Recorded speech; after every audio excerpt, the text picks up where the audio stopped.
Hello everyone, আমি Monami and welcome to my channel Monami's cake house. তো আজকে আমি আপনাদের সাথে একটা ভ্যানিলা কেক ডেকোরেশনের রেসিপি নিয়ে এসেছি। তো প্রথমে আমি কেকটা মোল্ড আউট করে নিচ্ছি। কেকটা খুব সুন্দর ফুলেছে এবং ভালো স্পঞ্জি হয়েছে, পুরো মোল্ডটা ভর্তি হয়ে ফুলেছে।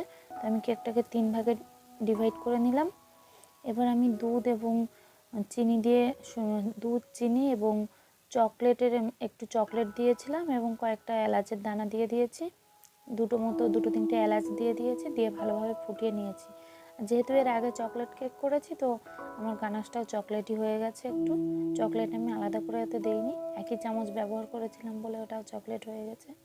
তো আমি ভালোভাবে সুগার সিরাপ দিয়ে সোক করার পর আমি ক্রিম দিয়ে দিয়েছি এবং তারপর লিচু ক্রাশ দিয়ে দিয়েছি, দিয়ে কেকটা আমি ক্রিম দিয়ে কভার করে নিয়েছি।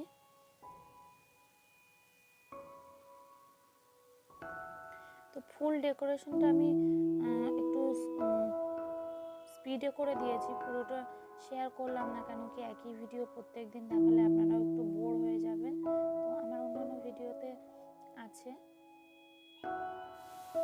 আপনারা চাইলে আমার চ্যানেলের অন্যান্য ভিডিওগুলো দেখে আসতে পারেন, আশা করি আপনাদের ভালো লাগবে। তো আপনারা ভিডিওটি স্কিপ না করে পুরো ভিডিওটিতে আমার সাথে থাকুন এবং ভালো লাগলে অবশ্যই একটা লাইক করে যাবেন এবং আপনাদের ফ্রেন্ডস ও ফ্যামিলির মধ্যে শেয়ার করতে পারেন ভিডিওটি, যারা কিনা কেক শিখতে চায়। এবং অবশ্যই আমার চ্যানেলটি সাবস্ক্রাইব করার অনুরোধ থাকলো। ভিডিও রিলেটেড যে কোনো কিছু আপনাদের মতামত জানাতে অবশ্যই কমেন্ট সেকশানে আমাকে কমেন্ট করে জানাবেন, আমি আপনাদের যে কোনো প্রশ্নের উত্তর দেব। তো একটা কেক স্প্যাচুলা দিয়ে ভালোভাবে আমি রাউন্ড করে নিয়েছি। তারপর আমি যে কেকের এটাকে বলা হয় কম, যে জিগজ্যাগ ডিজাইন বা দাগ দাগ হয়ে গেল কেকের গায়ে, এটাকে বলা হয় কেকের কম। আমরা যেমন চিরুনি দিয়ে চুল আঁচড়াই, তার সেটা যেরকম দাঁত এটারও সেরকম দাঁত। তো এখানে আমি একটা স্টার নজেলে পিঙ্ক কালারের ক্রিম নিয়ে নিয়েছি এবং জাস্ট হাত ঘুরিয়ে আমি ওটাকে বন্ধ করিনি, একটানা ডিজাইন করে গেছি এবং নিচেও একটু ডিজাইন করে দিচ্ছি, হালকা ডিজাইন। তো এই কেকটা আমার একজন দোকানদারের কাছে অর্ডার ছিল, মানে দোকানদার আমার কাছ থেকে নিয়ে উনি আবার রিসেল করে।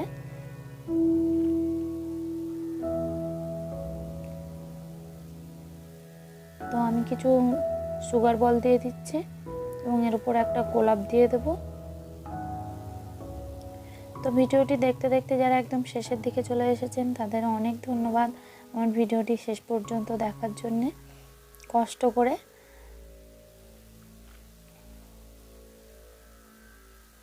তো এই ছিল আজকের ভিডিওর ফাইনাল লুক আজকের কেকটার। তো ভালো থাকবেন সবাই, আশা করি আমার পাশেই থাকবেন এবং আমার জন্য সবাই প্রে করবেন, আমি যেন এই পথে আরও অনেক দূর এগিয়ে যেতে পারি।